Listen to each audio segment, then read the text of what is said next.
Welcome to this results panel taken from our main Highland League Weekly show over on the Press and Journal website this week. The main show includes, this Monday, 3 highlights matches as well as a memory match with Keith goalkeeper Craig Reid.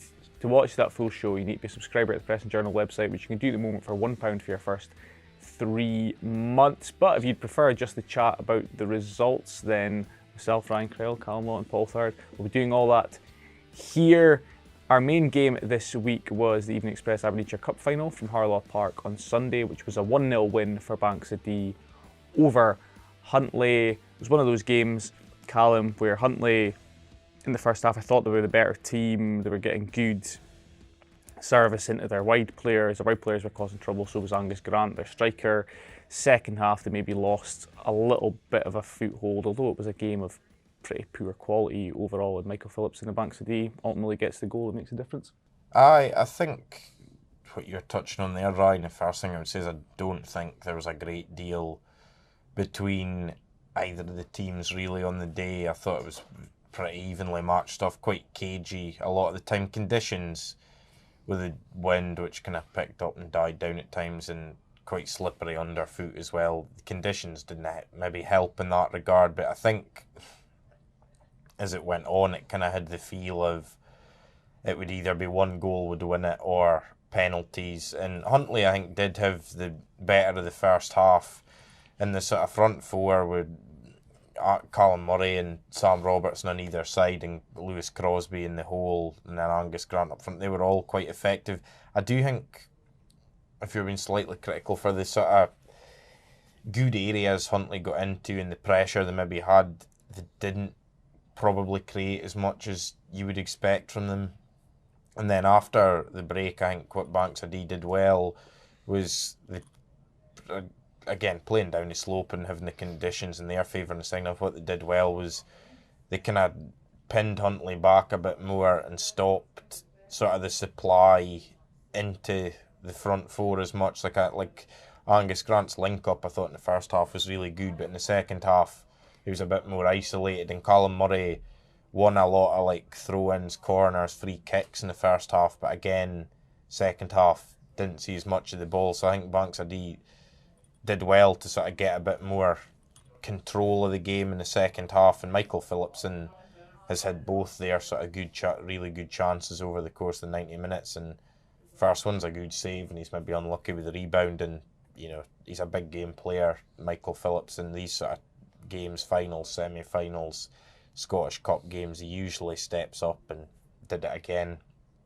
and it was a good finish. I mean, Banks of Dee, their sort of great run of cup success continues. That in 3.5 seasons they've won the Aberdeenshire Cup twice, the Morrison Motors Turriff Aberdeenshire Shield twice, and the R. Davison Bankery Highland League Cup as well, which, again, 3.5 seasons, that's good going. And Josh Winton and Paul Lawson have been in charge for part of that time since January 2023, and they've now won all 3 of those cups that are available to them, so great success for them as well. And they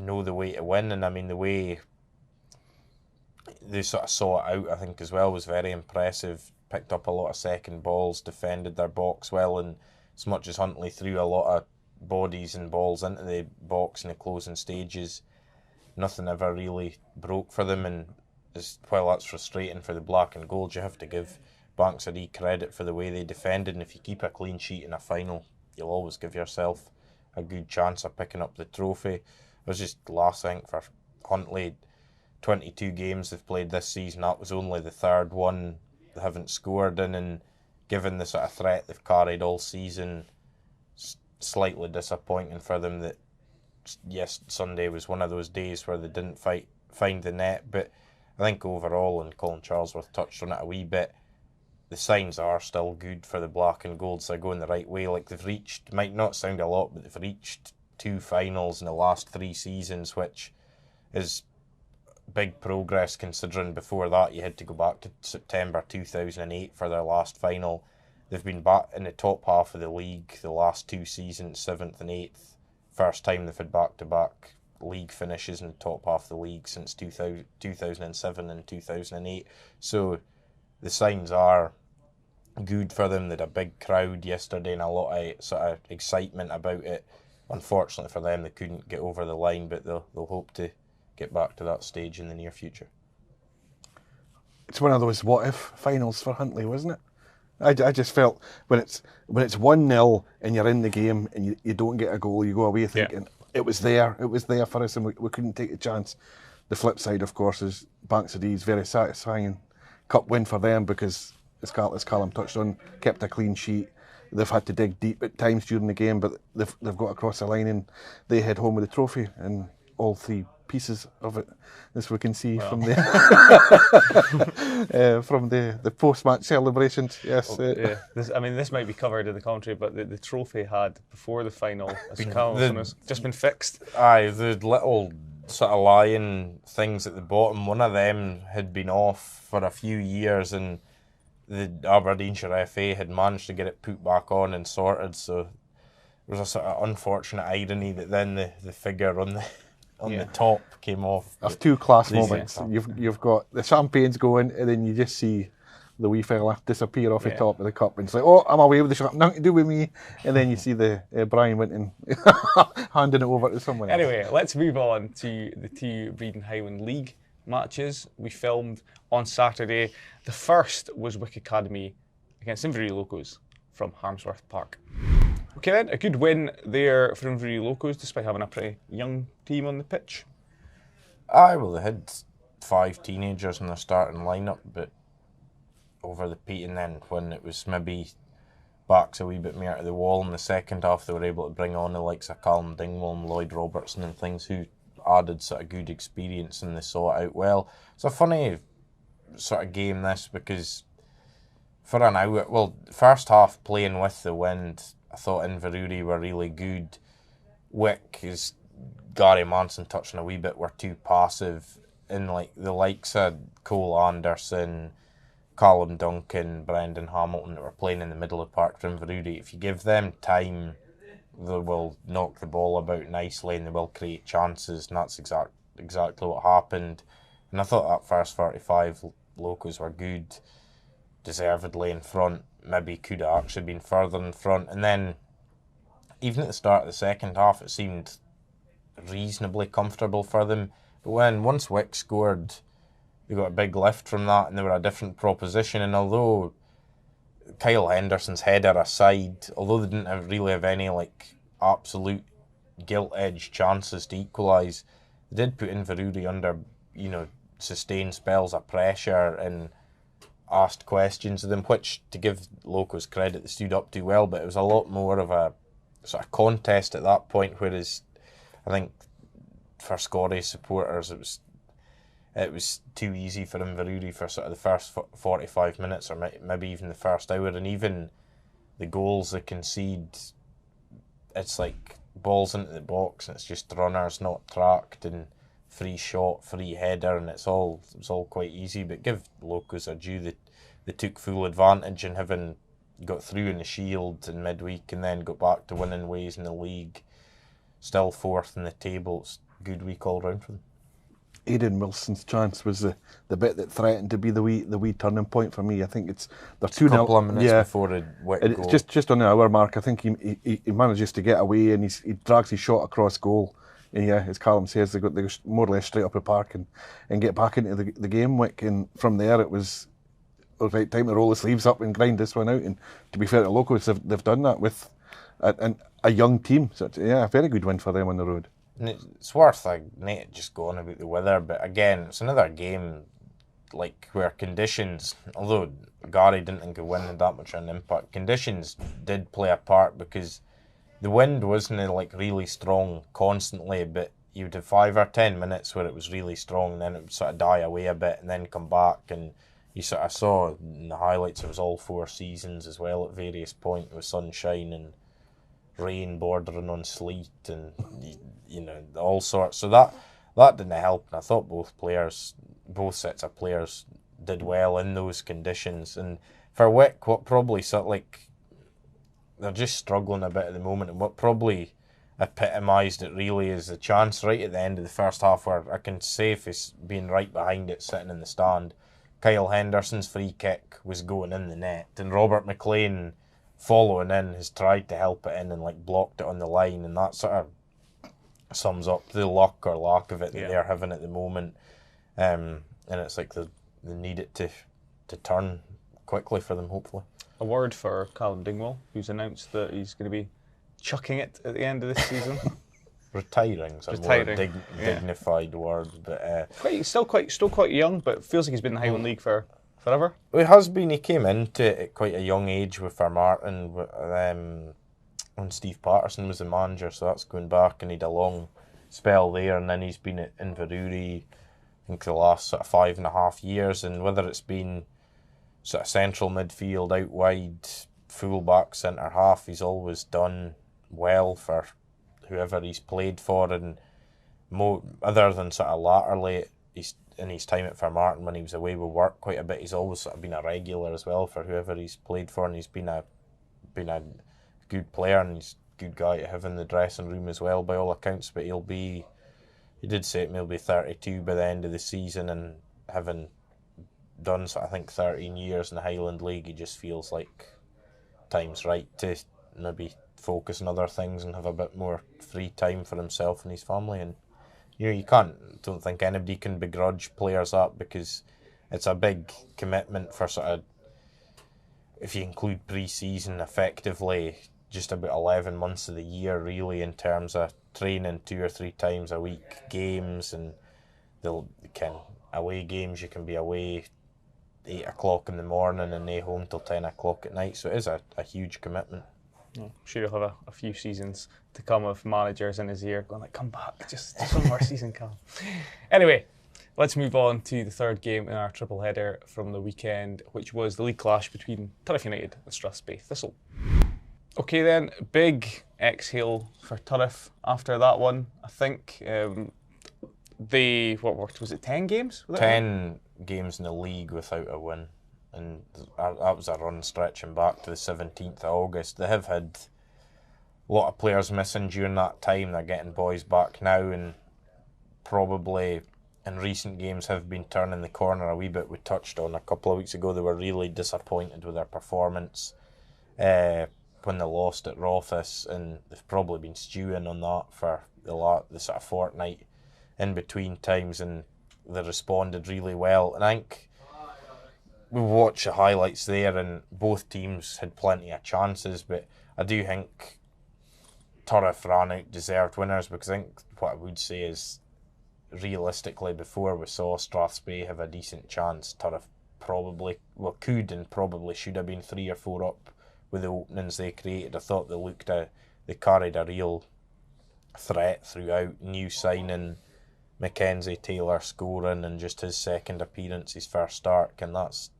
as somebody sort of new to the Highland League stepping up for the juniors, it's a good start for him.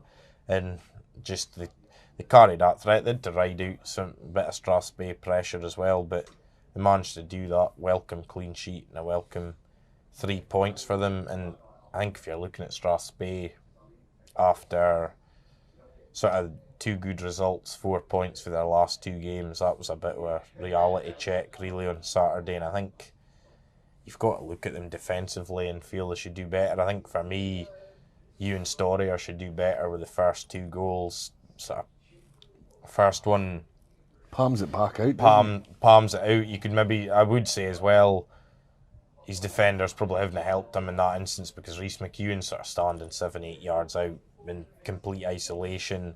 Second one, there's not enough of a challenge in Owen Kinsella, but I do think if Ewan looks back at it, it's quite close to him. I feel he might save it. And then the third one, the free header again, totally free header. And fourth one, just didn't really react, I suppose, by that stage of game's gone. But having looked a lot more solid both against Fraserbrand and the win against Rothes, that was disappointing for Strathspey. I would say, to sort of lose goals in the manner they did. It was a big game for both teams. I think in hindsight, Strathspey will be thinking, much like that Rothes game a few weeks ago. Strathspey had won, they could have been level on points with Turriff, so it was a big game at the bottom, definitely. And by the same token, Turriff are going, this is one we need to win, and they've come up trumps when it mattered.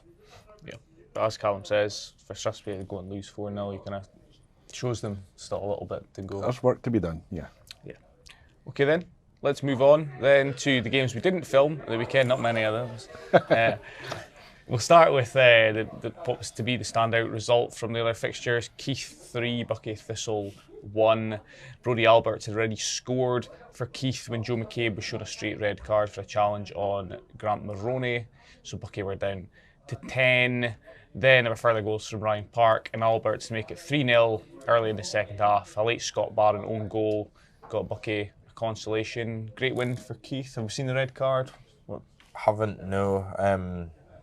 Lewis McKinnon seems to think it was dubious, and I'd imagine Keith will probably disagree, so that's one of them. I haven't seen it, so I can't really offer much of an opinion, but great win for Keith. And in terms of, I know they've had a couple of cup defeats in there, but if you look at their last 3 league games, they've won them all. They've won up at Wick, beaten Devon Vale, beaten Buckie, and from a position where I know a few weeks ago they were sort of looking over their shoulder. That's them up to 18 points now, 10 clear of the bottom, and now they're sort of able to look at teams like Nairn, Forest, Devon Vale in that middle pack. Can they go and sort of push on and catch them? And it's, it's obviously good for Keith, and I think, like, although they've had, whether it's this season or in previous seasons, they've had sticky spells at times, they've always been a team, I've felt, with the player, like the squad they've got, that they are capable of going on a run of good results and really pulling themselves up the table. And I mean, they've had 3 good ones in the league, but who's to say they can't, have a few more? And I'm sure Craig Ewan will be pleased as well, like Brodie Alberts and Ryan Park, both on loan, but 2 guys that were brought in to try and sort of beef up the attack and allow them to score and add goals, and they've both chipped in with a few this season, but for them both to do it on Saturday in a game like that, ideal for Keith. And the good news sort of keeps on coming for them, because Nathan McEwen's signed a contract extension till the summer of 2026, and they've managed to bring in Cammy Wilson on loan for Aberdeen, who's quite a sort of promising winger. So it looks like everything's heading in the right direction for Keith, really. For Buckie, a bit disappointing, because they've been a really good run, actually, won their last 4 in all competitions, and then they're sort of brought back down a wee bit with that result. But I think with Buckie, and it's clear, like, depending on how they get on second half of the season, Buckie could be 3rd, 4th, 5th, 6th, 7th. They're sort of somewhere in that cluster. Hard to say where they might end up, but I do think now for Buckie, as much as you didn't sort of lose interest in the league altogether, Cups is a big thing going forward. They're in the quarter-final of the Shield, they're in the quarter-final of the League Cup, they're in the 3rd round of the Scottish Cup, so I do think, as much as they'll be disappointed with that result, there's a lot of good things potentially still there for Buckie to play for. Yeah. 8 wins and 8 losses in the league this season now for Buckie. Devon Vale 2, Nairn County 1. Now, Nairn captain Fraser Dingwall scored early. In this one, Harry Noble penalty levelled things before half-time.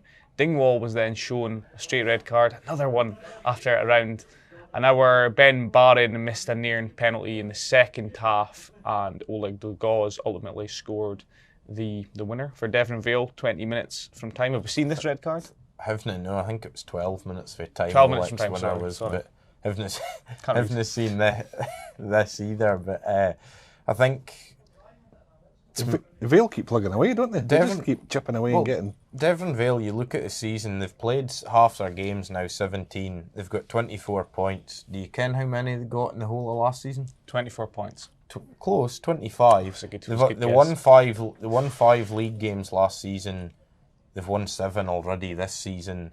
Like, all the signs are good. And what I think is impressive about the Vale as well is, like, they've got, whether it's players coming off the bench or boys that are starting, they've got various players now in the sort of final third who, on any given day, somebody can sort of pop up and be the match winner. Like, Oleg Douglas has scored the winner on Saturday, but other weeks it's maybe been Jack Mitchell or Keane Matheson scored recently. Ben Hermiston's, I think, got 5 or 6. Adam Reid's come on and done it. Gary Wood. Gary Wood himself, Cameron Angus, Matthew Peterman. They've got a lot of options in that final third, and especially now, if games is in the balance, and when you're able to make 5 substitutions as well, it's great for Gary Wood, say, to be in a position where it's 1-1 or whatever, and you can throw on sort of 3 fresh attackers with half an hour, 20 minutes to go, whatever. So kind of think squad Vale's got, they're looking in a good place, and points tally is very promising. The wins tally is very promising for Nairn. It feels like maybe a few results they've had this season. A recent one where they lost to Huntly probably sticks out, and a few where they've had sort of a reasonable element of control of the game at various points, and they've let it slip. Like they give away a penalty, which you'd obviously want to try and avoid. Fraser Dingwall, an experienced player, sent off. They miss a penalty, and I think sometimes it's felt for Nairn this season that they've almost been architects of their own downfall at times, or if there's been sort of rub of the green, it's been going against them and things like that, and it'll be frustrating, because as I was touching on Devon Vale's forward players, I think Nairn have got a lot of good forward players as well, but we haven't seen them at their best probably often enough this season. And on the flip side, I do think they have found it difficult without Ross Stokely obviously now being a manager. Last season he was at the heart of the back four. I do think they've found it tougher without him in their defence. Yeah. Is this you starting a campaign for Stokely to get the boots back on? Well, I think it could help, and especially if Fraser Dingwall's suspended for a couple of games now as well. Okay, well, we'll wait and see if there's any announcement on that this week after the show goes out. Rothes 0, Brora Rangers 7. Big win this for Brora. Their charge continues. What stood out for me was 2 goals for Connor Bunce. Well, that's the first thing. I mean, he's come on, made his debut, tucked away his penalty, and then his second goal really well. And he, like we said last week on here, that was a move. It felt like it made sense for both parties. And I mean, speaking to Connor, he sort of felt like he might, with the players Brora have got, he might have to bide his time in terms of getting opportunities. But if he keeps coming on and scoring 2 goals, he'll get plenty of opportunities, I would suggest. How many 7s have Brora had this season? They've scored a lot of goals. Aye, well, the top scorers in the league, and again, carry a lot of threat, and they're just very ruthless at the minute, Brora. Like, there's some games, the likes of Saturday, where they create a lot of chances and they take most of them, but then there's other games we've seen this season where they maybe haven't created as many, but they maybe create, like the Banks of D game, they didn't create as many as they may be accustomed to, but they took the ones that mattered, and they've kept a lot of clean sheets as well, and just all over, they're in a good place. 9 games unbeaten in all competitions, and they're doing their job at the top of the table, and it feels like them and Brechin is just gonna keep going and going week to week. And the head-to-head at Dudgeon Park in March, although it's a long way off, you're already sort of looking at that going, that could be a huge game in the context of the season. For Rothes, I'm fearful. I'm fearful for Rothes, I have to say. I think they're just struggling. They're really struggling, and them picking up points is the unusual occurrence at the minute, rather than a regular thing. Even a point here and there is just not. But at the same time, Ronnie could do that to anyone. I know. Well, that's the thing is, what I would say is, Saturday and even last Saturday when they got beaten heavily by Fairmartin in the Highland League Cup, you write it off to a degree. But in terms of when you're then facing sides closer to you and in the bottom half of the league and that, doesn't it? If you look at the first two games Ronnie Sharp's had, conceded 8 and then 7. When you're going into games that are maybe more realistically winnable, it doesn't inspire great confidence when not just losing, but losing in that manner. Yeah. And I know Ronnie and Michael Ray will be working hard to try and sort of stem the bleeding in terms of the goals they're losing. I know they're working hard to try and bring some experienced players, and they got Andrew Skinner for Forres at the end of last week, which on paper you know, he's been around Buckie, Clark, Nairn, Forest, Strathspey, could play right back or middle of the park. On paper, he should be the kind of player that's able to help them, but they probably need another 3 or 4 potentially to really change the thing, I would say. Yeah. Okay then, and as Callum mentioned, another team who keep on rolling are Brechin City. They won 3-1 at Lossiemouth on Saturday. Ewan Loudon, Brad Mackay and Fraser McLeod goals for them. Ross Archibald scored a consolation for Lossie. However, the interesting thing in the report was that goal, that Ross Archibald goal, as much as it didn't really matter too much in the grand scheme of things, was given despite the linesman flagging for offside. Have you seen it?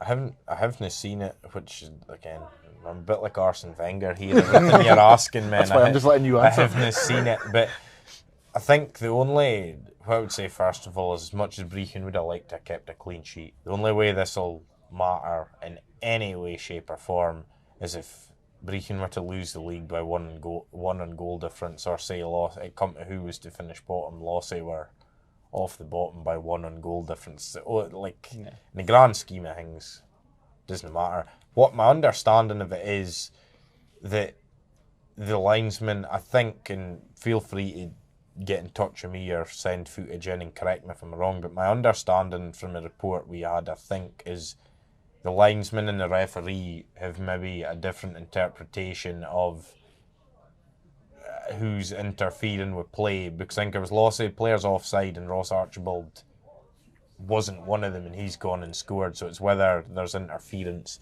I don't know, but the linesman's overruled the referee as is his want to do, so the referee's overruled the linesman. That's the way. Aye, referees overruled. They had a chat, whatever happened. The goal's been given. Ultimately, it's another good 3 points away from home for Brechin. At the halfway, they've played half their games, 44 points. It's a good total.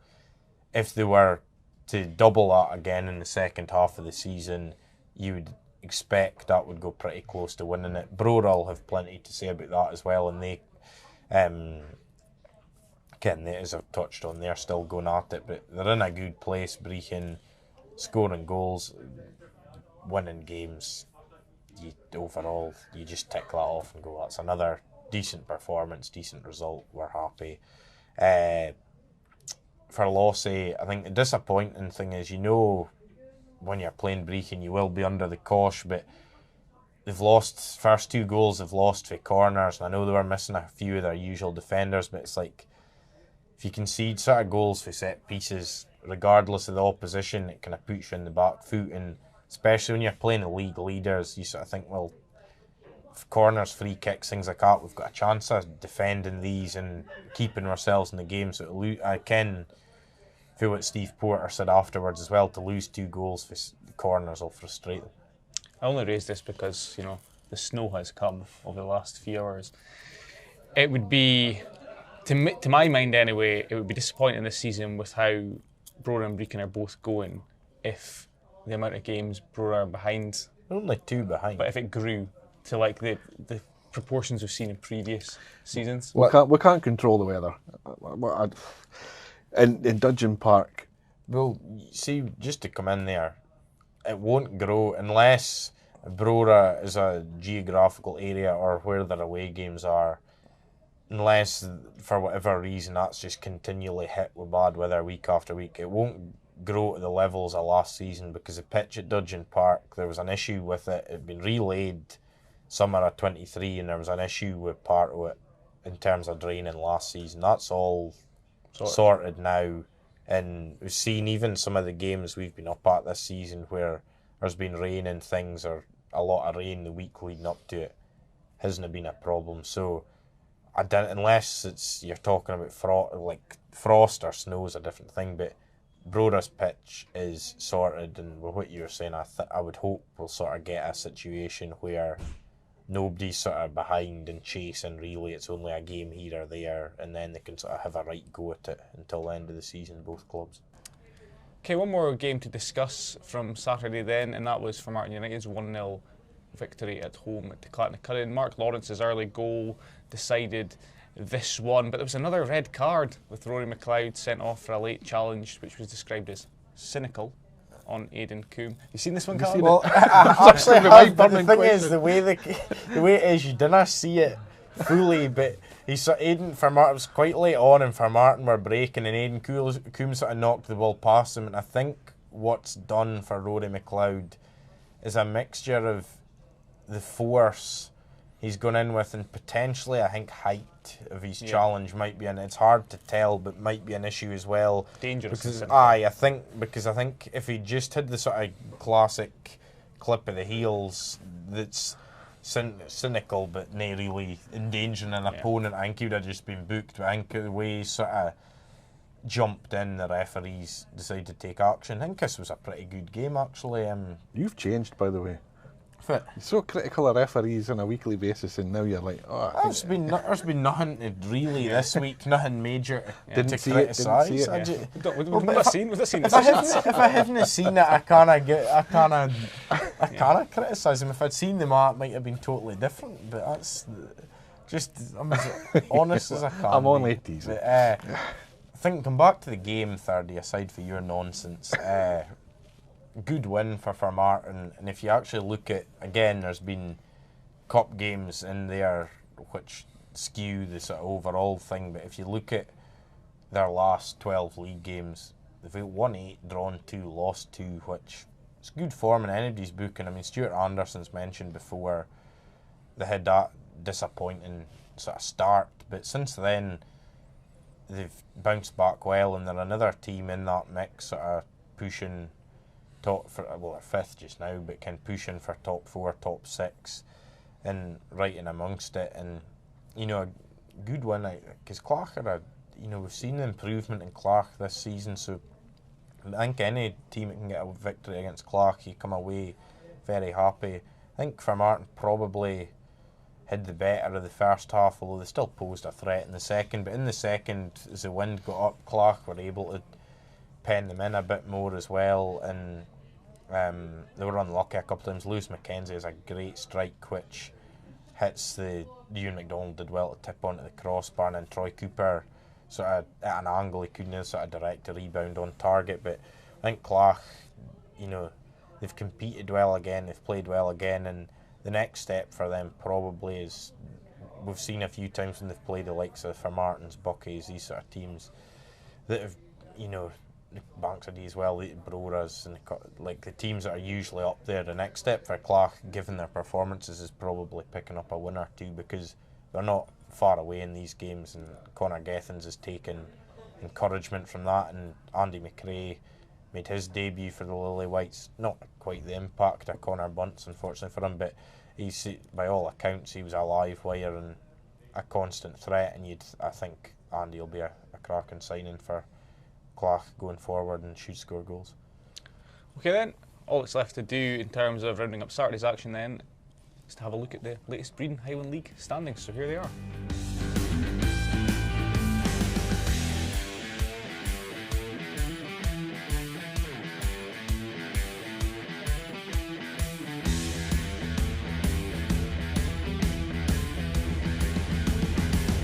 That's all of the weekend's results rounded up then. Just a reminder, if you'd like to watch highlights of 3 matches from Saturday and Sunday, and the Evening Express Aberdeenshire Cup and Breedon Highland League, as well as a memory match with Keith goalkeeper Craig Reid, you can do that over on our website, but you have to be a subscriber to do so. The good news for you is you can subscribe at the moment for the low price of £1 for your first 3 months via our sport pack. But if you'd prefer just this chat about the results next week as well, and all weeks going forward, we'll be back on YouTube next week as well with that.